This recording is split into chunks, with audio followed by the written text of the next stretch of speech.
What up, guys? Today we have a really cool project. My friends over at Vasari sent me some Venetian plaster.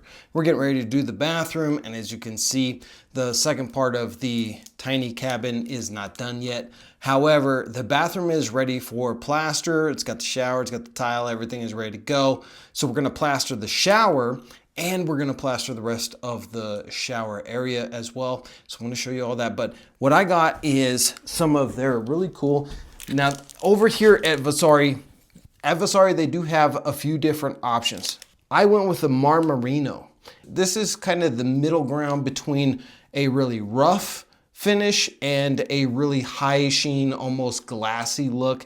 My wife didn't like the glassy look, and I want a kind of at least a satinish type of a finish. And so we went with the Marmorino. It's my first time ever doing Venetian plaster. Obviously I've done a lot of other plastering with drywall and stuff like that, but they sent me everything I need. So I've got my mineral sealer here. This is for after everything is done, and then also some wax as well. So these two combinations together should keep that shower area completely watertight. And they also sent me a bag of this Master Coat. They actually sent me 3 bags of it. And what that is going to do, that's going to go over my red guard and my shower area.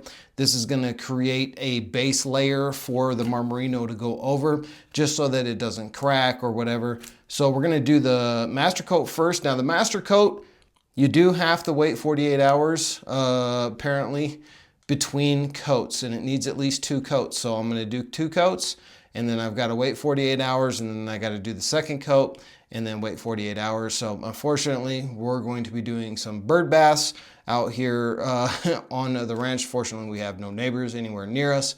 So we'll put up a little curtain and take showers out on the deck. It is nice 70+ degree weather right now. So what the color that we went with for the shower is charcoal. So it's a nice dark color, gonna give it a very nice modern look to it. Because hey, even though it's a tiny space, you don't have to make it look ugly, right? You can make it look premium, and that's what we're going to do with this. So thank you to Vasari for sending this stuff over. I'm really excited to see how it turns out, and this is part 1 of a 3-part series. So we're going to do the bathroom. Once we get all the electrical and plumbing done in here and the walls, obviously, then we're going to do a different color in the living area, and then we're also going to do some skirting around the bottom of it as well on the outside. So this stuff can be inside or outside. It's an ancient technique that's been used for thousands of years. So let's get to it. We're gonna get started on the Master Coat. Now, the first thing I wanna do is mix it so I have a nice brand new clean bucket here. And I already poured a bag into a 5-gallon clean bucket over here just to make it easier to put in. Putting it in from another bag while you got water in there splashing around, just not fun. So this per 5-gallon or per 5-pound bag or 5-gallon bucket that it's going to create, you need 8 quarts, and this bottle is exactly 2 quarts. So I'm going to need 4 of these of water. You're going to pour that in first, and then you're going to want some extra water just to add in a little bit to help with the consistency as you add in the mixture and start mixing it.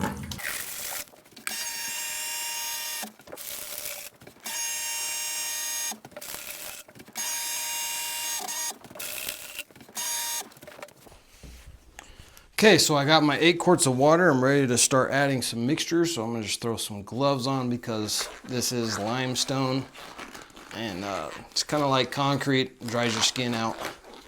So I'll be wearing some thick black latex gloves.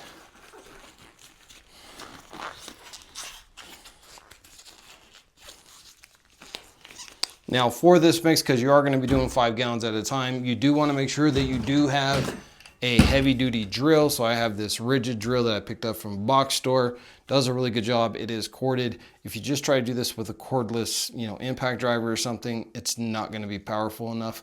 So this one is definitely going to do it. Just be careful because these things can be really powerful and send flour or not flour, send your powder all over the place. So I'm going to start adding in now.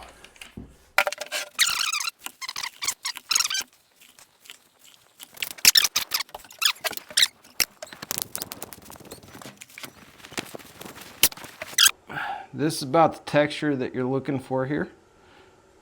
Kind of like peanut butter. I'm gonna mix it a little bit more, get a little bit more smooth. I add a pinch more water, but this is almost perfect.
All right, well, I would say all in all that took me about an hour to do, and wasn't too hard, a little bit more messy than I would like, but that's why I hate taping.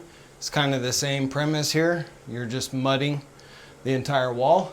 We're gonna let this dry for 48 hours. We'll do a second coat, and then we'll start the real coat.